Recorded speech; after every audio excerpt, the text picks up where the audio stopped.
Paranoid is arguably Black Sabbath's most recognisable song. It's thought by many to be one of heavy metal's greatest songs of all time, and of course gave the group their only top 10 single in the UK.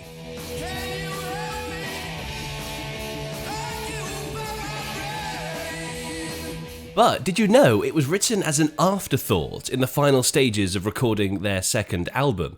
It nearly never existed. And with the news of Black Sabbath reuniting later this year, I just had to do a video about them. So, what is the full story behind Paranoid? And if you love music history like me, make sure to subscribe and join our pack. Also, I have a very horrible cold today. Very rock and roll. In 1970, Black Sabbath, consisting of drummer Bill Ward, bassist Geezer Butler, guitarist Tony Iommi, and vocalist Ozzy Osbourne, stepped into the studio to record their second studio album. This was just 4 months and 3 days after their debut album had been released in February of that year. They wanted to capitalise on the great success of that album. If a band was starting to break, they told you have to go back in the studio. Our first album came out in February 1970, and 4 months later they said we had to do another one. But if anybody was used to the hard graft in life, it was the members of Black Sabbath. They grew up in Aston, a pretty rough suburb of Birmingham, that got obliterated in World War II just 5 or so years before they were born. Growing up in the 60s in Aston, there wasn't really a choice of lifestyle. You had to work hard. Bill Ward, for example, drove a lorry in a cement works and had to lift bags of cement, proper, honest, hard work.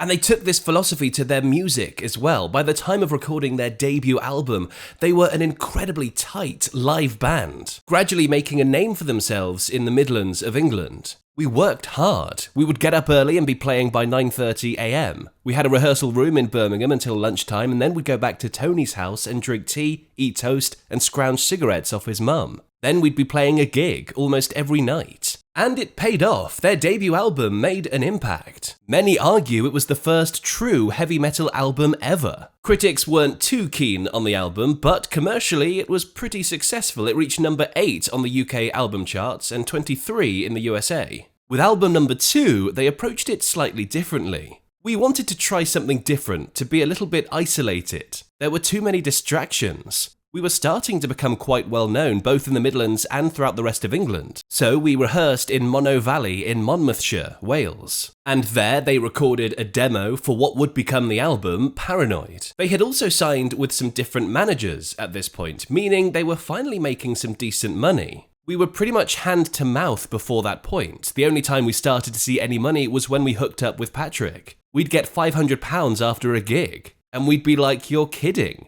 We hadn't seen that much money in 2 years. In 1970, that was huge money. In London, the band got their heads down to record the album properly. Now, at this point, the band were primarily known for their live performance energy, and they wanted to channel this into the new album.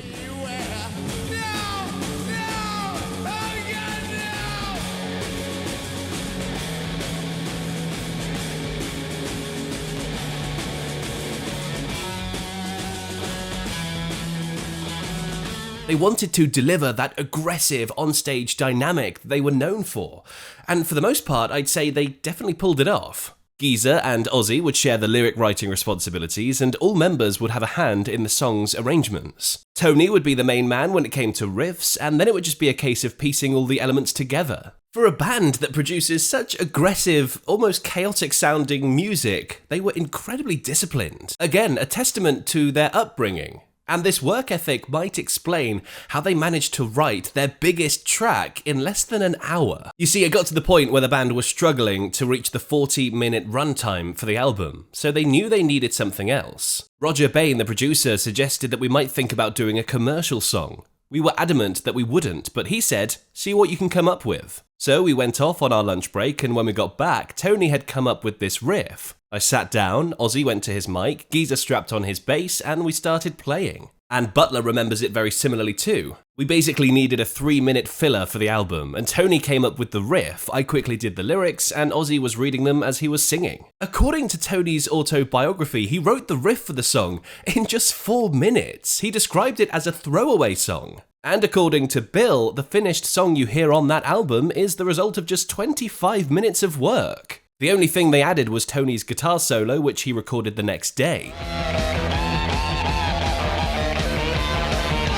I couldn't believe how that song went off. Everybody went nuts about it. So the song was added to the album very last minute. In fact, the working title for the album up until that point had been War Pigs, the name of the opening track, but the label encouraged them to change the name of the album because they thought it would be less offensive. So what exactly did they produce in that astonishingly short amount of time? As the title suggests, the song is about paranoia. All day long I think of things, but nothing seems to satisfy. Think I'll lose my mind if I don't find something to pacify. But it's also about depression.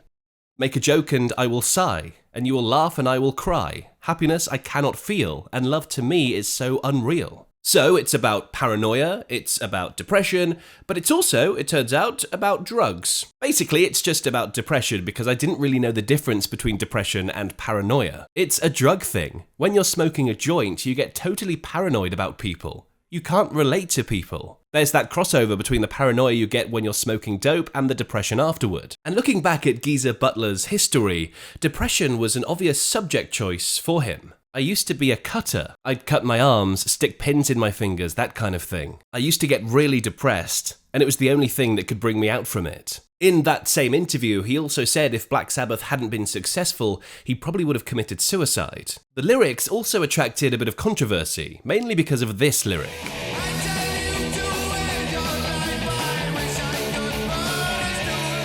When released, many misheard Ozzy singing as "End Your Life," so people thought it was glorifying suicide. And I can see why people would be upset with this, but come on, it's Black Sabbath. They were known at this point for being the most morbid band around. I mean, their debut album was full of Satan and the occult and death and doom and destruction. Paranoid became the band's first self-written single, and it had a massive impact. It went to number 4 in the UK. Amazingly, it took another 2 years for Black Sabbath to release another single, and for good reason too. They didn't want to be known as a singles band. They wanted fans to embrace the album as a whole, and they didn't want to attract the wrong sort of crowd by releasing singles so that people only turn up to shows just to hear those songs, which I totally understand and respect. We saw a lot of screaming girls and things, which we weren't used to at the gigs, and we were doing Top of the Pops and stuff like that. It was attracting a different audience to what we were expecting, and people would come in to hear the band play who didn't know us. They only heard Paranoid on TV and thought, well, let's go and see them.